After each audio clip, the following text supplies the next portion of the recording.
This is Sunniva. And this is Johannes. And you are watching Board Gaming Ramblings. And welcome back to Reviews with a Paddle. With a Paddle. This is basically a Keyboard Cull episode, like an extended Keyboard Cull. We're looking at fewer games, but we're doing like a more in-depth look, like shorter reviews. We're going to start with the Paddle, then we're going to talk about the game, and then we're going to give it a rating. So you will see, like, first off, do we want to keep the game in the collection, and then you can see some deeper thoughts, because the game might be for you, even though it might not be for us. Yes. We have five,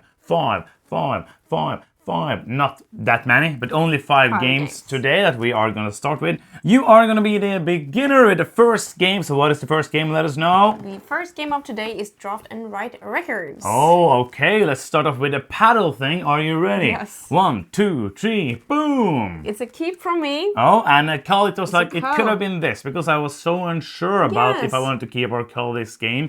It was really on the edge. So I chose this and you chose the other, so I can switch it around as well, because I'm fine with keeping it. First of all, this is a review copy that was sent to us from Inside Up Games. It is a Draft and Write Records. Tell us a little bit about what you do in this game. What kind of game is it? Yes, you have a hand of card. Everybody has that you draft, and then every turn you pick a card, and then what card you pick determines what you will write. So it's another take on a roll and write game in that genre, and you're trying to make the coolest band.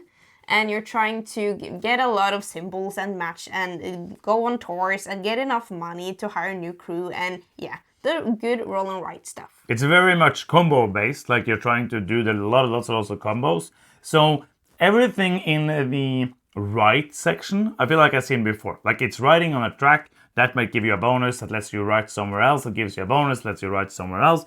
So that isn't anything I haven't seen before. Do you agree with that? I think like the making of the band is a little unique because you want these matching symbols. Oh yeah, that's true. And that is cool thematically. Also, you want, for example, your vocalist to have a good cooperation with the other people in the band. So and also the backstage people to have a good cooperative spirit with the front people. Yes. So I think that is cool. Yeah, I like that. Like it's actually thematic because, as you said, like if the team work together, it will be a better team, and the theme also is better, and the team. So, but the new thing here I feel is the drafting, which kind of like takes two genres, put them together.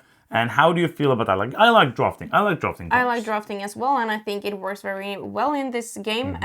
When we played it with two players, for example, the turns were very snappy. Yes. But it also was really nice to play it with more than two players. I think it scaled very nicely. It's up to 6. We haven't played with 6. We haven't played with 1 either.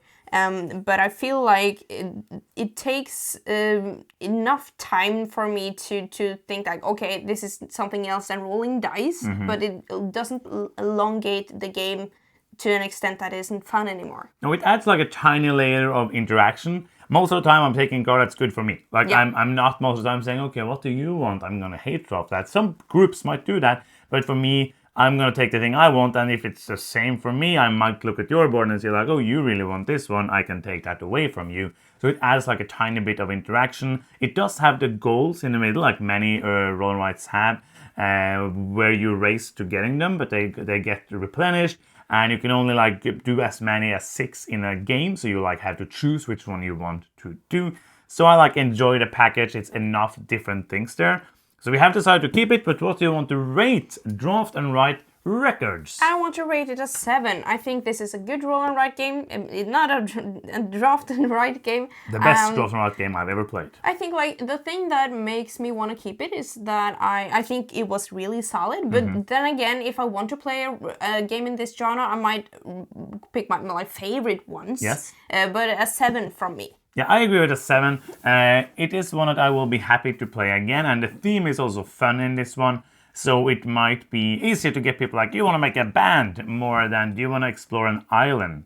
Like it's I want to explore an island. Yeah, that's true. It's true. But like it's a more. But in Guns on Clever, do you want to just roll dice? Dice? But I love that because they don't try. Yeah, it's only true. You know what you're getting. You're taking some dice and you're crossing things off. And next up, we're gonna have another dice game. It's Divinus from Lucky Duck Games. It's another review copy. And we're gonna start with the paddle and we're gonna go from there. We have not played the whole campaign, just so you know that. We're gonna talk more about that soon. But first, paddle time. Paddle time. 1, 2, 3. Boom! It's a double double Cull. So now we're going to go into the reasons of why.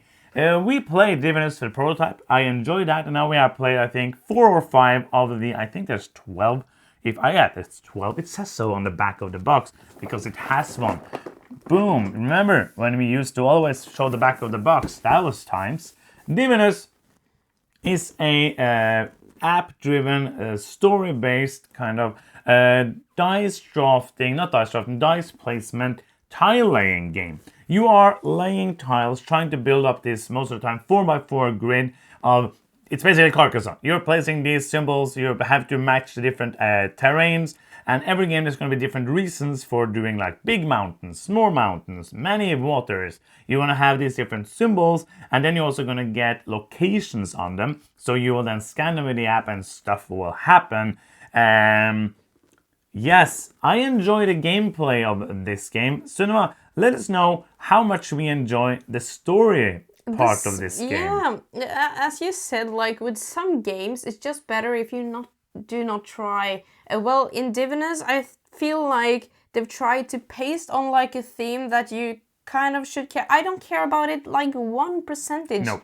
I every time we scan something and we have to read it, I'm just like, please. Let's get to the gameplay part. I have a choice now. I don't care. Just like do something.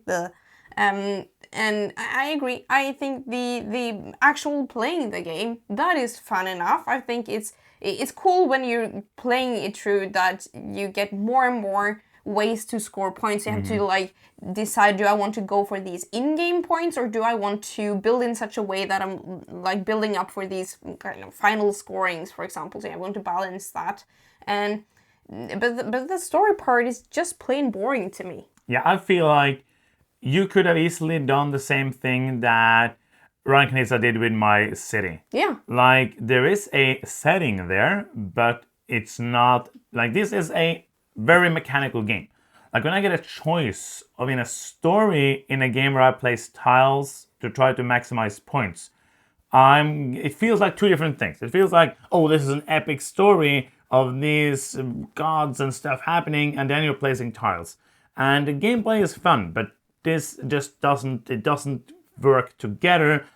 So I would have loved to just play the rest of the game without reading the stuff, but then it wouldn't make any sense at all because you need to like take these choices and do these things. So for me, gameplay good.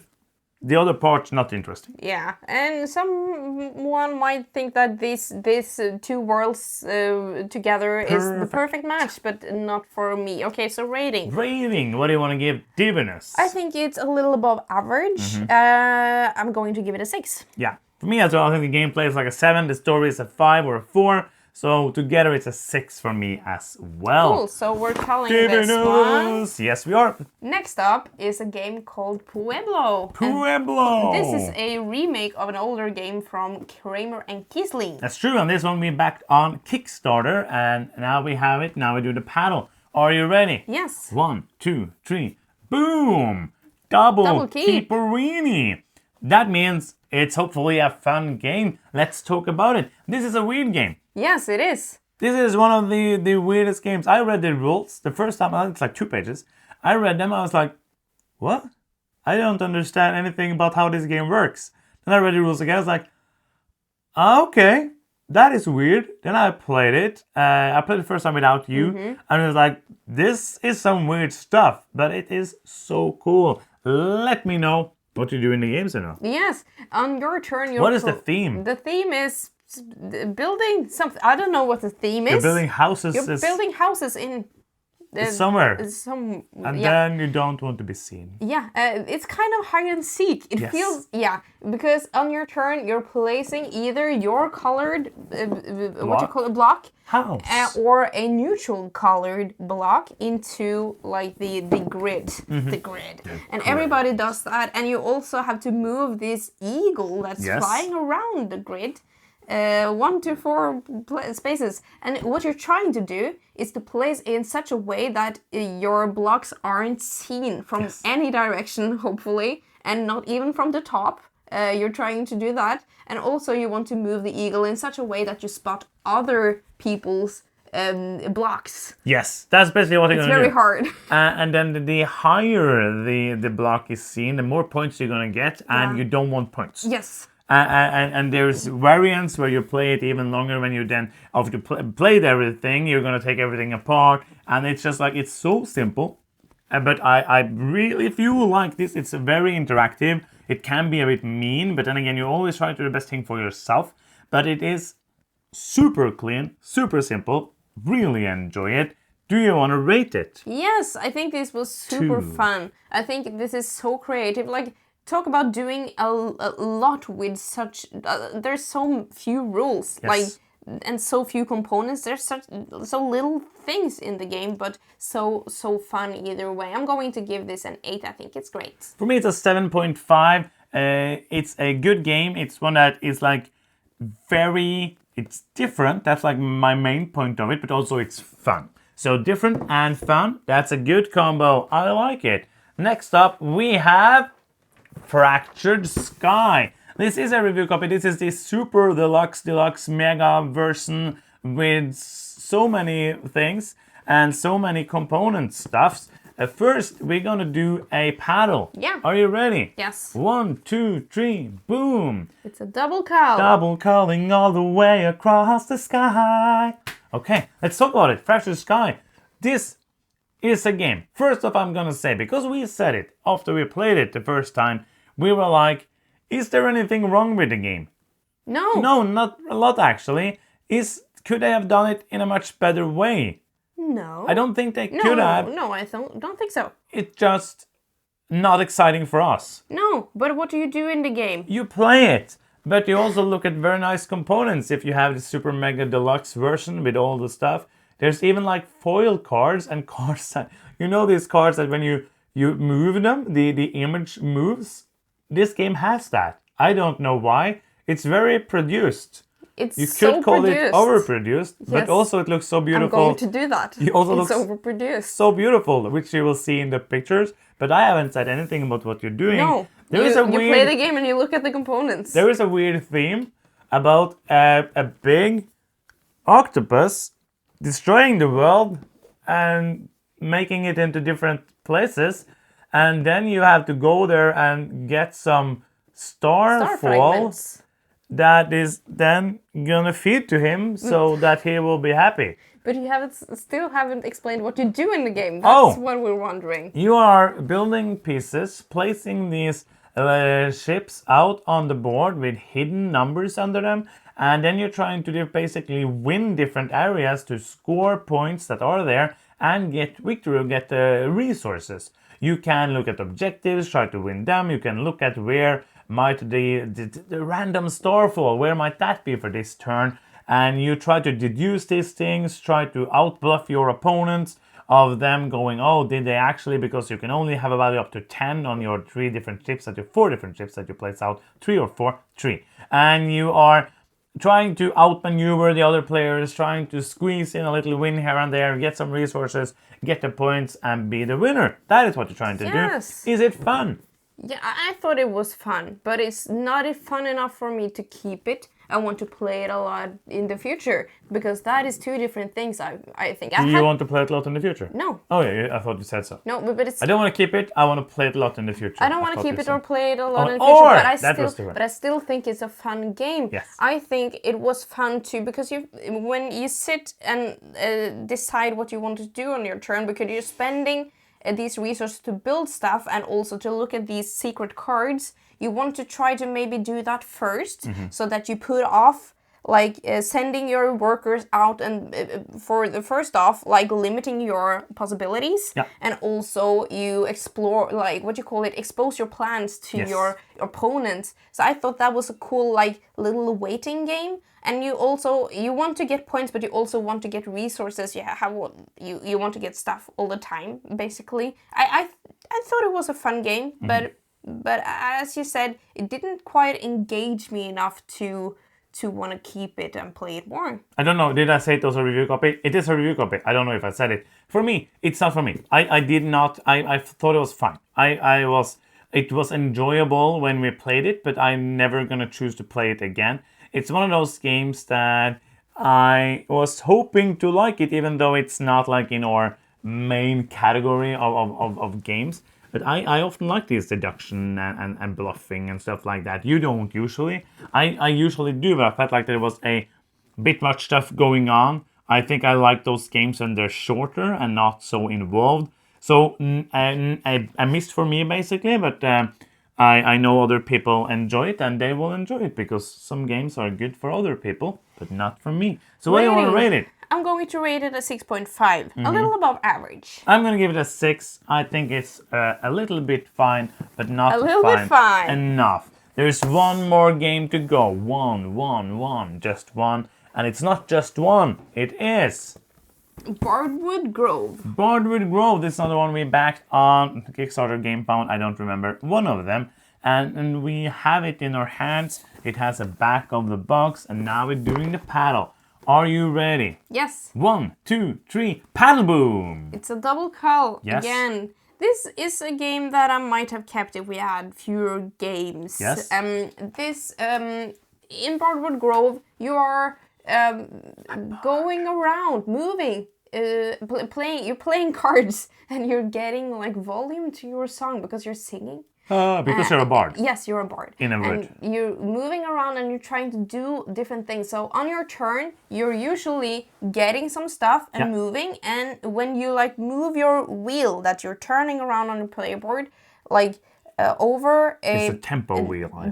yes, over the note or something, then you get to sing. And then you get a lot more involved turn where you do actions where you are, for example, you can tame these animals with your song. Yes. You can sing to some ships to get your final scoring. I don't know the theme in this. You can buy more cards that makes you sing better. Yes. Yes. Stuff Like in real that. world. Yes. Yeah, I think that the game was fun. We played it quite a few times. There is this unlock system. I don't know why games need to have like a campaign where you play and you unlock stuff. Because the first time we played it, it was fun. But then we opened the first box of things. I'm not going to say what's in them if you don't want to know. But basically, I opened it, I was like, that just makes the game way better. Why didn't we play with this? So I was like, why make the game less good than just putting it in there? I can see, like, because we then played with everything and that didn't really feel like it was, overwhelming. But of course, if you are used to playing lighter games, this might be a good way of doing it. But it feels like, why make the game less fun when you have this, especially the first one, just changed the game a lot in a way that I felt make it way better. And the most negative thing for me was that after we played it a few times, I felt like even though I was playing different characters, I was buying different cards, I was kind of doing the same things. Yes, I agree. It didn't feel like, oh no, I'm going to try this strategy that is wildly different from the other one, because you're doing a little bit of everything and you might focus on something. But even though maybe I'm focusing on the creatures more than the singing and performing, it's not like those feel very different. I agree. And especially because I think it's cool that when you sing like for the ships, for example, then you unlock scorings, but they are common scorings. They are for everybody. Yes. So you can absolutely go for ship scorings without being the person that goes for the ship scorings. I like that actually. Yeah, I think it's cool, but that also makes you kind of do like the same thing every time because you have to. Yeah, I don't know. I agree with you. I think the thing about having this campaign that introduces you to elements, I think I get why they have done it, because this felt very overwhelming the first time, because you're this singing process is kind of new. It's very unique in that way, and you're like, the first time you're like, why am I moving on the map again? I don't know. Well, now I'm singing. Oh, that's how. Okay, so I have to think about the cards that so I'm planning my song. But after that, after like the first play, I'm ready to just like include it all. You are different there, I know, but if you're playing this game not 1,000 times, I recommend not doing it that step by step. No, but also to say that in the rulebook there is different variants. There's like you could do like play it once, And then unlock everything. Okay, That is good. like, and then unlock the last box after Nice. 2 plays. So they have different versions for that, which I like when you're first doing Yes, this I way. agree. But happy that we got it. Happy that we got to play it. Don't need to play it again. What do you want to rate it? I'm going to rate it a 7. I Yeah. think it's a good game. It's just replayability that's stopping it from being like a game I'm going to come back to, because I'm kind of done with it now. Yeah, it's a 7 for me as well. I'm happy with the plays we had. I had fun with that, but I don't need to play it more. Cool. So that's going to be 5 games. We got rid of 3 of them. We ended up keeping 2 of them. And that's going to be the end. If you are here and you enjoy what we are doing and you got anything of value from this video, then you can help us out in a big way by giving us a victory point. And we get victory points when you click that subscribe button. You can also click the bell to get notifications every time we post a new video. And that's the end of this video. Thank you so much for watching. I'm Divinus. I'm Sinwa. And you've been watching Board Gaming Ramblings, and bye-bye.